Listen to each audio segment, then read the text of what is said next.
tous et à toutes. Bonsoir Marion Muller-Collard. Nous sommes très heureux de vous recevoir ici à la Procure pour votre dernier livre, Croire qu'est-ce que ça change, publié aux éditions Laborativides que vous dirigez. Donc, vous êtes une autrice de spiritualité qui a vraiment rencontré son public. Je pense notamment à de best-sellers qui ne se demandent pas ici, L'autre Dieu et l'intranquillité. Et on retrouve dans votre livre vos talents de plume et de cœur. Vraiment, moi, j'avais envie de surligner plein d'expressions, de les garder, de les méditer, de les retrouver après. Et surtout, c'est un très beau texte car vous nous faites entrer dans l'intimité de votre dialogue avec votre fils. Et c'est un dialogue, vous le faites avec beaucoup de pudeur, et c'est un dialogue qui suscite des dialogues, comme nous ce soir. Donc ça, c'est vraiment une très belle réussite. Alors, ma première question est toute bête, elle concerne le titre. Alors, qu'est-ce que ça change ? Bon, bah, ça, c'est obligé, puisque c'est la collection. Donc, c'est le 11e, je crois. Il y en a encore 2 à paraître bientôt. Donc, le 11e bébé de la collection. Par contre, j'ai remarqué que croire, c'est le premier verbe. Et tous les autres, c'était la laïcité, la sexualité, la naissance, le cerveau, l'origine. Est-ce que c'était voulu de faire croire, d'avoir un verbe, ou est-ce qu'on aurait pu imaginer la foi, la croyance, la religion, la confiance, je ne sais pas. Alors, merci d'abord, bonsoir, merci pour votre invitation. Je me suis pas fait cette remarque, normalement je suis bien placée pour la faire, mais vous me le faites remarquer. Donc c'est le premier verbe, en effet, et non, ça n'aurait pas pu être la foi, ça n'aurait pas pu être la confiance, ça n'aurait pas pu être la croyance, parce que justement, croire dans sa... c'est une action et elle transcende, en fait, elle dépasse, elle rassemble et à la fois elle dépasse toutes ces déclinaisons que vous venez de nommer. Et ce qui m'importait, c'était de parler aussi d'offrir la possibilité d'un croire intransitif, de croire en rien, de croire en fait, et juste de croire comme un élan, et donc c'est pour ça que c'est un verbe, parce que c'est en fait un verbe de mouvement. Alors quelque chose qu'on découvre dans votre livre, c'est que nous sommes tous des croyants, en fait, indépendamment, même si on n'a pas de conviction religieuse, indépendamment, il y a comme une confiance de base, un croire de base. C'est pas forcément très intuitif. Donc, est-ce que vous pouvez nous expliquer ce que vous vouliez dire par là ? Ça rejoint la réponse à votre première question. C'est d'émettre l'hypothèse qu'on croit plus qu'on ne le croit, et qu'on croit de façon extrêmement quotidienne et complètement inconsciente. On ne se dit pas « je suis en train de croire », mais il n'empêche que, par exemple, le fait que vous soyez là, c'est que vous avez cru que y aurait qu'on serait là aussi, et moi aussi, si je viens, c'est parce que je crois que vous serez là aussi, et donc en fait alors ça vient de vouloir en fait décloisonner ce verbe-là, cette action-là, de sa préemption religieuse, en fait, qui est pas la seule dimension du croire, comme je disais. Ça me vient aussi d'une démystification du champ scientifique qui m'est apparue à mesure que j'avançais dans mon expérience au Comité consultatif national d'éthique, parce que je suis arrivée un petit peu complexée en me disant quelle est la plus-value d'entendre une voix qui va pouvoir parler que d'un point de vue totalement subjectif, parce que moi je faisais partie des personnalités nommées au titre de l'appartenance aux grandes familles spirituelles et philosophiques, c'est-à-dire scientifiquement rien du tout, quoi, si ce n'est la nécessité de représenter une diversité, en fait, d'alimenter une diversité, et ça je suis convaincue que c'est tout à fait pertinent. Mais donc j'avais un espèce de complexe par rapport à mes consoeurs et confrères du comité qui étaient des médecins, des scientifiques. Je me disais, ils ont quelque chose d'objectif à mettre sur la table et qui va pouvoir faire monde commun immédiatement, parce que ça va être forcément rationnel. Et je vois Sophie Crozier qui sourit, puisqu'elle fait partie de mes anciennes collègues. Et j'ai été frappée de cette mystification que j'avais de la science comme d'un processus qui serait purement rationnel et qui ne reposerait sur aucune forme de croyance. Et Alors, il y a deux problèmes. Il y a, c'est pas du tout grave de croire et de croire en science. Alors, je parle aussi de ça, c'est-à-dire qu'en fait, je force un petit peu la transposition, mais c'est-à-dire que dans la recherche, quand vous faites une hypothèse, vous êtes dans une forme de croyance, mais simplement vous en voulez la réfutation. Si vous êtes honnête, ce que vous recherchez, par exemple, ce qui n'était pas du tout ce que recherchait cet affreux Jojo dont j'ai habilement oublié le nom, ce médecin complètement fou là pendant le Covid. Voilà, c'est ça. Donc lui, voilà, typiquement, on était vraiment dans un profil très religieux, de prise de pouvoir sur une forme de croyance, voilà, qui reposait pas sur un protocole. Les protocoles scientifiques de recherche, ce sont des choses quand même qui ont été mises en commun sur une rationalité qui a été validée. Enfin voilà. Mais en tout cas, en science, la croyance, elle joue comme étape de recherche, et la différence, c'est qu'elle va se réjouir de toute réfutation qui va lui permettre d'avancer, se dire mince, je me suis trompée de voie en fait. Et en médecine, on passe notre temps à croire quelque chose en fait, et ça repose aussi quand vous devez prendre des décisions en situation d'incertitude et d'urgence. Ce qui va être mobilisé en vous va être très mélangé. Bien sûr, vous avez des critères, Sophie en parlerait beaucoup mieux que moi, mais voilà, aucun de nous est complètement... C'est-à-dire que je remets un peu en cause cette étanchéité totale entre croire et savoir, et en même temps je revendique l'importance capitale de repérer le registre dans lequel on se trouve en fait. Donc ça marche beaucoup par binôme, le livre. En fait, il y a croire et savoir. Il y a aussi, on pourrait s'attendre à croire et doute. Mais en fait, j'ai trouvé que pour vous, un ennemi du croire, c'était plutôt la certitude. Oui. Vous avez, c'est un peu étonnant, vous reprenez une très belle formule de Paul Tillich, des croyants trop sûrs d'eux-mêmes qui s'enferment dans leur forteresse de certitude. Mais est-ce que du coup la foi, le croire peut quand même être quelque chose sur lequel on peut s'appuyer? Est-ce que ça peut être solide quand même? Oui, moi je crois que ça peut être solide sans être pour autant une certitude. Parce qu'à partir du moment où on a une certitude, le terme même de certitude convoque quelque chose de l'ordre de la connaissance. Avoir une certitude, j'entendais Étienne Klein qui en parlait très bien il y a quelques semaines sur France Culture, qui disait, mais en fait, nous, quand on cherche le boson de Higgs, par exemple, c'est 48 ans de recherche, d'intuition, de démenti, et puis à un moment donné... Donc c'est tout un temps où on croit, au sens on émet une hypothèse, on a des faisceaux d'indices, et il disait quelque chose de très beau, il disait qu'on devrait dire nous, parce que c'est jamais une seule personne qui découvre quelque chose, c'est toujours aussi un tuilage d'efforts, de recherche, de curiosité, d'hypothèses farfelues. L'hypothèse farfelue, qui est celui qui va avoir l'hypothèse farfelue et qui, si ça se trouve, va être ce qui va enfin permettre de se mettre sur la voie qui nous approche. Et puis à un moment donné, on sait. C'est-à-dire la science, c'est ce qui arrive après la recherche, c'est le moment où on sait, où les choses deviennent une certitude, deviennent indubitables. Et en fait, quelque part, il faut douter en science et pas tellement douter dans la foi. Il n'y a pas de raison de douter puisque la chose est indémontrable. En revanche, du coup, puisqu'elle est indémontrable, elle ne peut pas être une certitude. Et si ça me tient à cœur, c'est pas seulement parce que j'aime bien les distinctions, parce que j'aime bien un peu faire de la philo comme ça, toute seule dans mon coin, mais c'est que il me semble que ces enjeux-là aujourd'hui, ils ont en fait des déclinaisons politiques et sociétales qui sont extrêmement importante. Et je crois qu'on a perdu quelque chose du savoir-croire. Et j'aurais jamais pensé ça à l'époque où moi je faisais de la théologie, parce que je comprenais moi-même pas très bien quelle mouche m'avait piqué pour que je fasse des études avec aussi peu de débouchés professionnels. Et enfin, je me trouvais, j'étais étrange à mes propres yeux. Mais au final, je me rends compte que quand on s'est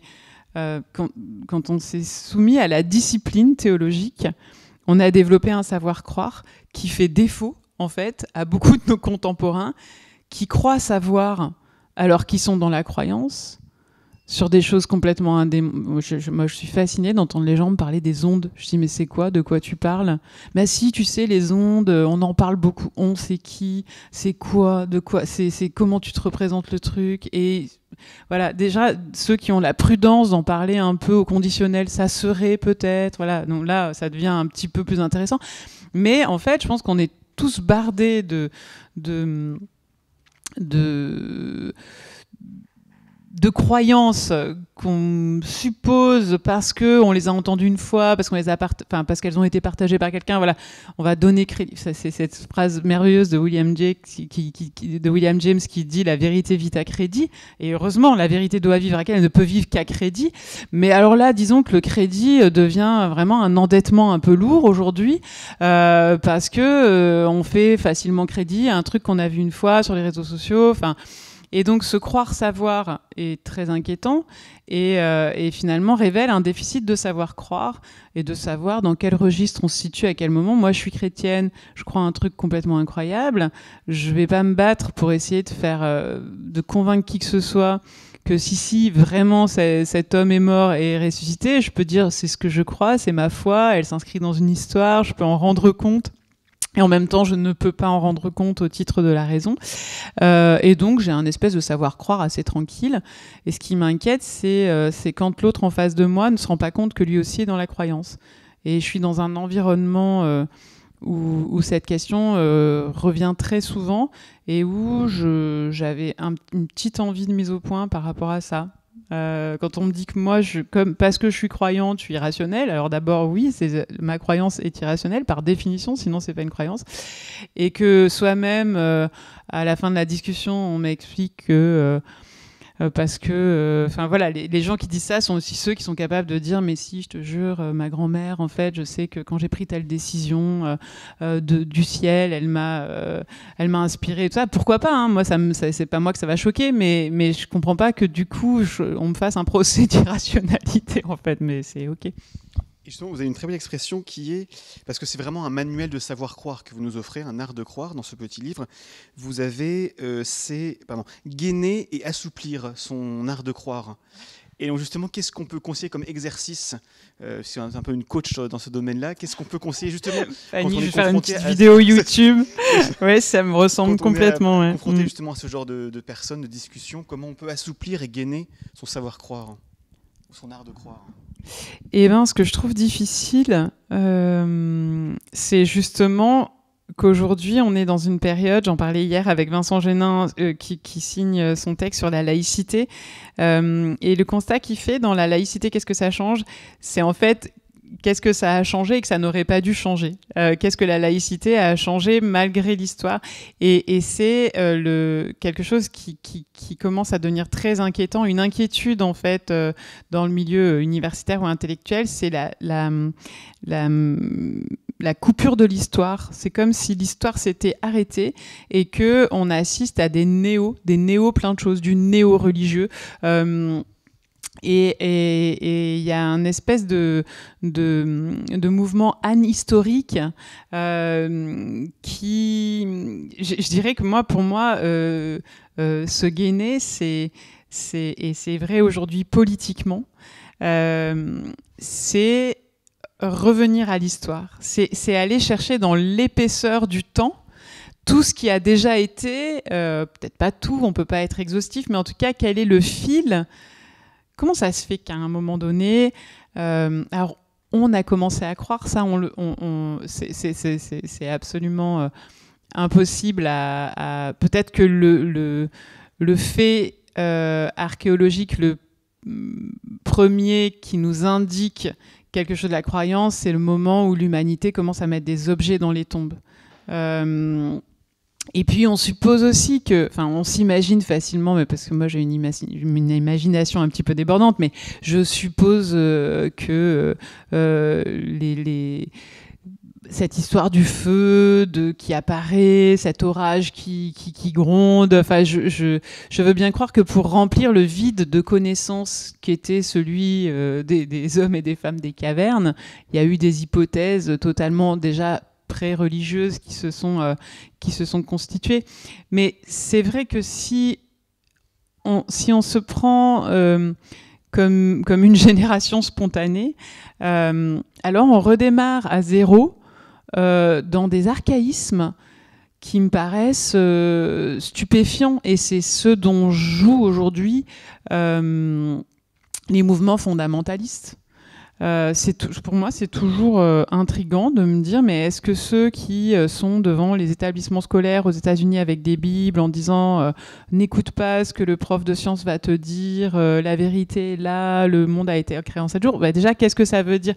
Et c'est là que ça devient stupide, c'est que ça tue la foi. C'est-à-dire que ces plus grands défenseurs de la foi sont précisément ceux qui la vident de toute substance en prétendant venir concourir dans le champ de la connaissance, alors que notre immense privilège quand on est croyant, c'est d'avoir réservé un espace à l'inconnu.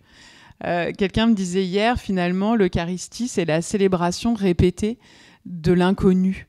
Je trouvais ça très beau. Je ne suis pas catholique, mais je pouvais tout à fait m'approprier, en fait, cette idée que pour moi, croire, c'est réserver un espace pour l'inconnu et que cet inconnu-là m'impressionne.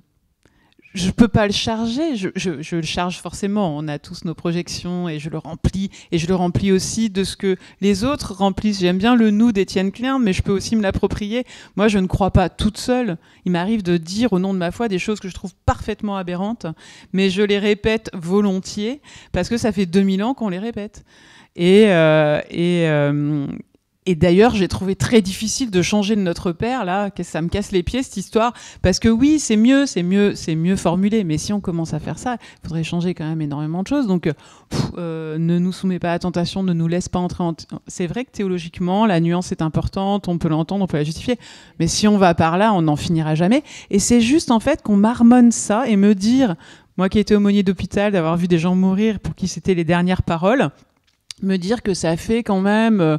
le poids de l'histoire, quoi. Ça veut pas dire qu'on peut pas être complètement stupide pendant 2000 ans tous ensemble, hein.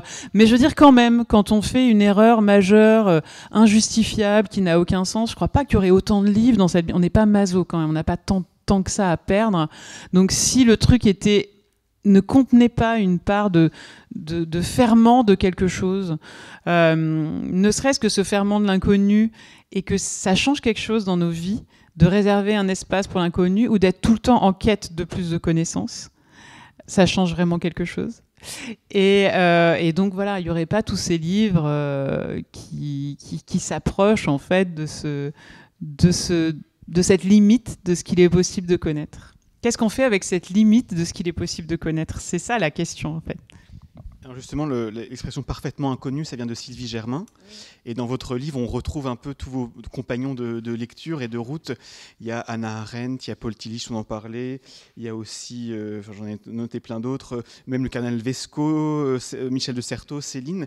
Est-ce que dans tous ces auteurs, il y en a un particulièrement qui vous a nourri dans la conception que vous avez du croire et de la foi, qui était pour vous vraiment une révélation, si on veut, mais un élément déterminant dans votre parcours ? À l'origine, c'est Tillich, en fait, parce que je suis toute jeune à ce moment-là, au moment où je lis Tillich, et donc le courage d'être, et ça va être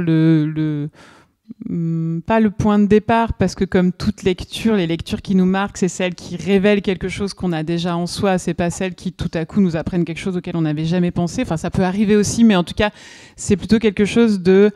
Ah, donc il est autorisé de penser ainsi. Et Tillich, c'est le grand théologien du croire intransitif. Vraiment, la foi comme participation, et en plus il écrit Le courage d'être en anglais, il est à cette époque exilé aux États-Unis, et donc il l'écrit en anglais. Et en anglais, ça m'avait beaucoup marqué à l'époque où je le travaillais pour mon doctorat.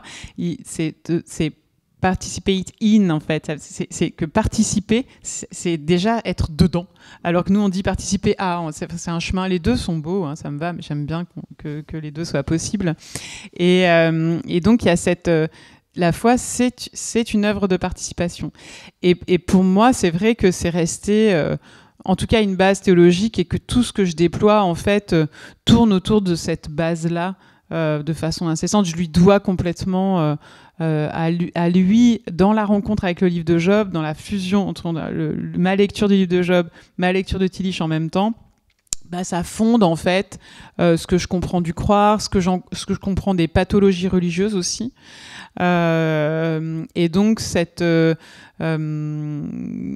théologie très critique de ce que le croire peut produire de maladies. Et je pense que les maladies du croire aujourd'hui, à la fois elles sont très archaïques, elles sont quasiment moyenâgeuses, ce qui les rend redoutables, et à la fois elles ont quelque chose de tout à fait inédit, parce que justement, d'avoir des théologies moyenâgeuses au XXIe siècle, ça rend un truc parfaitement effrayant, particulièrement effrayant. Voilà.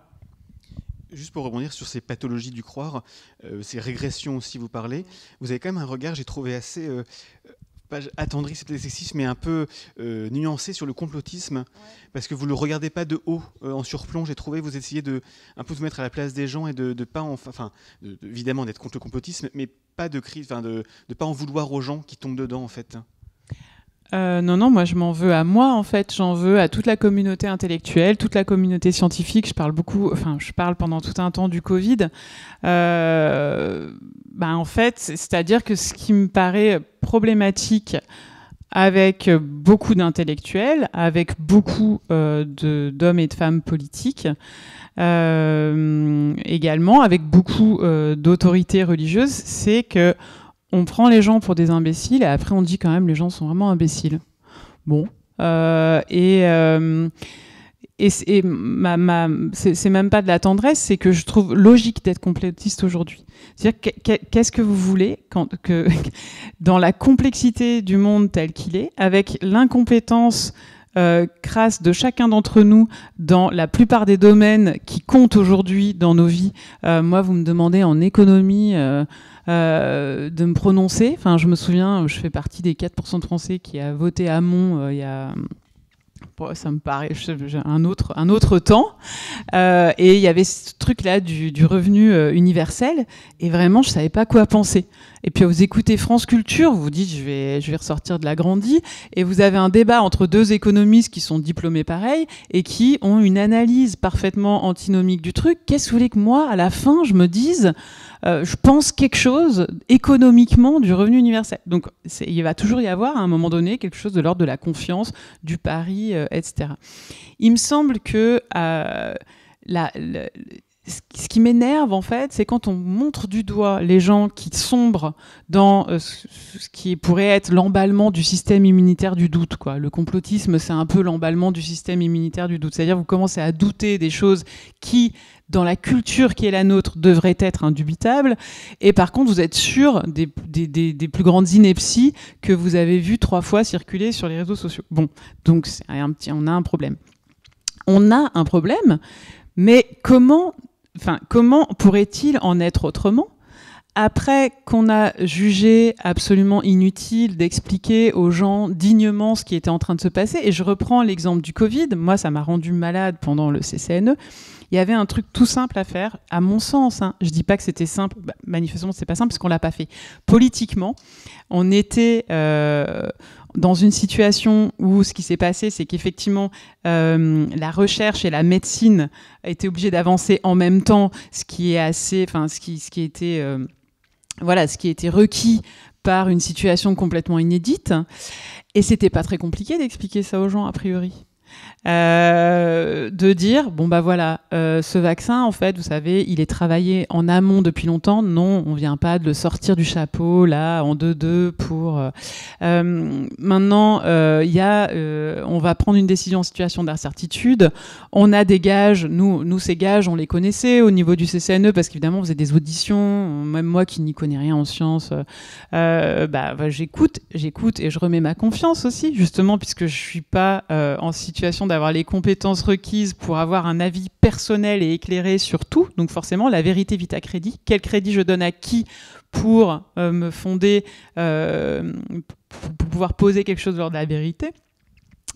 Notamment, par exemple, sur l'extension du vaccin aux mineurs, il y avait Le vaccin était déjà diffusé en population générale chez les mineurs aux États-Unis, donc on avait un territoire d'observation, c'est pas très sympa, mais on les avait pas obligés, mais du coup c'était profitable pour l'Europe de regarder ce qui se passait. Donc voilà, on avait un certain nombre de gages, je pourrais plus les énumérer, je les connais pas. Par contre, ce qu'on pouvait faire, c'est dire, écoutez, voilà, ce qu'on est en train de faire, c'est un pari raisonnable, notamment sur la transmission, et que le gouvernement partent en croisade à faire des publicités, à expliquer, en plus, à prendre là aussi la jeunesse en particulier, et ça a été une blessure particulière pour moi, pas seulement parce que je suis mère, mais parce que je trouve qu'une société qui prend ses jeunes pour des imbéciles, en fait, est en train de s'aborder toutes ses chances d'avenir. Donc voilà, je me souviens m'être relevée une nuit pour faire réécrire dans notre avis qu'il en allait en fait de la façon dont on communiquerait autour de l'encouragement au vaccin ou pas chez la population des jeunes, qu'il allait en aller de la confiance des générations futures dans les institutions. Et malheureusement, je crois qu'on peut voir qu'il y a des crises post-Covid existentielles et politiques qu'on est encore en train de payer. Je pense qu'ils étaient capables d'entendre les choses, de dire écoutez, c'est un pari raisonnable, on ne peut pas vous garantir que vous allez pouvoir reprendre une vie tout à fait normale parce qu'on est encore en situation d'incertitude, mais ça démultiplie les chances qu'on sorte de cette crise selon toutes les données qu'on a pu collecter aujourd'hui. Je pense que n'importe quel gamin à partir de 14, 15 ans, même peut-être encore plus petit, était capable de comprendre ça. Au lieu de quoi, il y avait des publicités, mais même sur France Culture, de jeunes qui discutaient entre eux. Ah, mais tu t'es pas fait vacciner, mais donc t'es égoïste. Merci, je réfléchis 2 secondes, je suis un peu perdu, je suis égoïste, c'est bon, le débat est clos. Et puis, à la télé, je m'approche d'un théâtre fermé et tout à coup, pam, un petit coup de vaccin, les rideaux s'ouvrent, vous voulez reprendre une vie normale. Et en fait, là-dessus, on s'est un tout petit peu planté. Pas complètement, mais je veux dire, le vaccin a été décevant, pas sur la protection et notamment des personnes les plus vulnérables, mais sur la transmissibilité. Et c'était pas la peine de dire à tout le monde, ça va être génial, vous allez voir, on va vaincre le virus. Non, on pouvait dire, écoutez, on tâtonne, mais on se donne le maximum de moyens, vous êtes avec nous, oui ou non, quoi. Bon, voilà, ça me rend dingue, parce que cette espèce d'infantilisme permanent, d'infantilisation permanente de la population, après, c'est toujours les mêmes, c'est-à-dire les intellectuels dont je fais partie, et les politiques qui montent du doigt en disant faut quand même être con pour être complotiste. Non, faut être con pour pas expliquer les choses correctement à des gens qui ne demandent qu'une chose, c'est de comprendre, en fait. Voilà. Bon. Ça m'énerve à chaque fois que j'en parle. Il faut pas me poser cette question parce qu'à chaque fois je refais une espèce de colère. Voilà. Alors, on parle à l'instant de la jeunesse, et en toile de fond de votre livre, il y a quand même la question de la transmission. Puisque vous écrivez à votre fils, et on sent que vous avez pas de la culpabilité, mais vous retournez un peu sur ce que vous avez fait ou pas avec lui, de transmission. Qu'est-ce que ça change, qu'est-ce que ça veut dire de transmettre un croire, justement? Puisque vous êtes vraiment sur moins l'aspect contenu que l'aspect acte, comment on peut aider, vous transmettre, c'est quasiment mission impossible, mais... Oui, et c'est bien ça qui me met dans l'embarras, et je trouve ça tout de même très beau, et je le vois, c'est une lettre à mon fils, mais c'est un peu un prétexte, c'est un montage narratif, mais ceci dit, l'histoire est réelle, c'est-à-dire sa capacité à me réveiller en plein milieu de la nuit avec des questions complètement farfelues, et pourtant très profondes et vertigineuse, mais du coup j'ai perdu le croire. À partir du moment où on n'a pas, moi j'étais un petit peu embarrassée aussi dans ma vie de croyante parce que leur père n'est pas croyant, et ça c'est vraiment aussi une situation qui est quand même très courante. Donc si je leur transmettais un contenu, je ne sais pas comment faire, dire à un enfant, tu vois, il existe un Dieu, sans déjà suremballer l'imaginaire, et que ce suremballement produisent exactement ce qu'il faut réparer après quand on est aumônier d'hôpital. C'est mais je comprends pas, j'avais bien fait mes prières et pourquoi le bon Dieu ne m'a pas protégé, qu'est-ce que j'ai fait au bon Dieu? Voilà. C'est-à-dire comment en fait transmettre à des enfants sans que ça se transforme en pensée un peu magique. C'est quoi c'est cette différence aussi entre la pensée magique et la foi. Au sens tillichien du terme. Mais ce que je trouve très joli, et à quoi je ne m'attendais pas du tout, c'est que ce soit avec mon fils aîné, le deuxième s'en fout un peu, et beaucoup d'autres jeunes que je peux croiser dans d'autres circonstances, dont je suis pas la mère, donc c'est quand même beaucoup plus facile. Il y a une soif et une faim. J'avais fait une émission spéciale pour Présence protestante au Salon du Livre, pas cette année-là évidemment puisque ça commence demain, mais l'année dernière. Et on avait fait un espèce de micro-trottoir avec des jeunes pris au hasard. C'est quoi la Bible pour toi ? Et en fait, après, on continue à discuter avec beaucoup d'entre eux. Ah mais moi, je me suis dit plusieurs fois, je devrais lire la Bible en entier, mais même moi, j'ai pas du tout envie de lire la Bible en entier. J'ai jamais lu la Bible en entier. Et en fait, ils ont une faim. Et je me dis, on n'a pas encore réussi à tuer ça, c'est leur faim, en fait. Et ça, c'est quand même, je pense que la catastrophe d'après, c'est quand ils auront plus faim de rien. Ils ont faim. Alors le problème, c'est comme ils sont affamés, ils se jettent parfois sur la première nourriture qui passe. Mais la bonne nouvelle, c'est qu'ils ont faim. Et c'est vrai que là, moi, je me sens coupable parce que quand ils ont faim, j'ai rien préparé à manger, quoi. Je suis là. Ah bah écoute, il faudrait que tu lises tel livre ou je vais t'écrire un livre. Voilà. Bon, voilà. Je sais pas. Je sais pas être simple par rapport à ça parce que les enfants de cordonniers sont encore moins bien chaussés que les cordonniers eux-mêmes, je pense. Alors, on a beaucoup parlé de croire, mais juste un mot de qu'est-ce que ça change aussi. Alors vous avez une très belle formule, une des nombreuses très belles formules du livre. Vous dites que croire, ça dessine un après, une terre en vue dans la mer déchaînée. Et ma question, c'est est-ce que cet après, il est seulement pour après, après dans l'au-delà, dans l'après, dans le lointain, ou est-ce que c'est déjà un après qu'on peut ici-bas ? Non, c'est un après. C'est un après d'ici-bas. Moi, je pense que la foi est quelque chose qui me préserve du total découragement. C'est un espèce d'interdit au découragement. C'est-à-dire que c'est quelque chose de l'ordre de la traversée. La dimension tragique. En plus, moi, j'appartiens à un courant religieux qui prend tout à fait au sérieux la dimension tragique de l'existence, ce qui, à mon avis, le rend intéressant. Ça fait partie des points intéressants que je trouve dans ma propre religion. Et donc, ce tragique est traité. Il n'est pas tellement, effectivement, il peut être différé dans un après, mais qui est très insatisfaisant, en tout cas dans la mentalité contemporaine. On commence à se dire, peut-être on se fait un petit peu avoir sur cette histoire-là, parce que moi, c'est maintenant quand même que j'ai envie de vivre, quoi. C'est pas, c'est plutôt, voilà. Et cet après, c'est se prendre courage à traverser, et c'est l'interdit, en fait, du découragement. Et j'ajouterais aujourd'hui, mais c'est plus récent, c'est l'interdiction totale du cynisme. Et je me le redis à moi-même, parce que moi je suis quelqu'un d'extrêmement sarcastique. Et je commence un tout petit peu à réfréner mes élans d'humour noir, parce que je pense qu'on peut plus du tout se permettre ça aujourd'hui. Et que il s'agit quand même sans naïveté totale, mais c'est Bernanos qui avait cette formule que je trouve jolie et amusante, mais en même temps qui est très profonde. C'est bon, un optimiste c'est peut-être un imbécile heureux, mais un pessimiste c'est un imbécile malheureux. Vous aurez noté qu'il n'y a pas d'alternative, nous sommes donc tous des imbéciles. Mais par contre, il nous reste le choix d'être heureux ou malheureux. Ça on peut, voilà. Et ça, c'est quelque chose de l'ordre du parti pris. C'est-à-dire, quels sont nos partis pris aujourd'hui ? Et je crois que nous avons à nous engager sur nos partis pris. Et que, en situation d'incertitude, c'est-à-dire, en fait, aujourd'hui, l'incertitude est globale. Elle est très angoissante parce que dans cette incertitude-là, il y a des remous, il y a des réseaux d'indices qui sentent pas bon, on va dire clairement, de mon point de vue en tout cas. Et en même temps, le pire n'est pas certain. C'est-à-dire, la foi, c'est aussi dire que le pire n'est pas certain.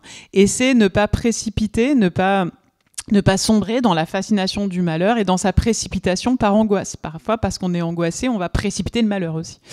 Donc, c'est aussi un exercice de lucidité, c'est-à-dire que là où on confond parfois croyance et crédulité, pour moi, la croyance est en fait un exercice de lucidité et aussi un parti pris devant la vie, devant l'autre. Ça engage des partis pris.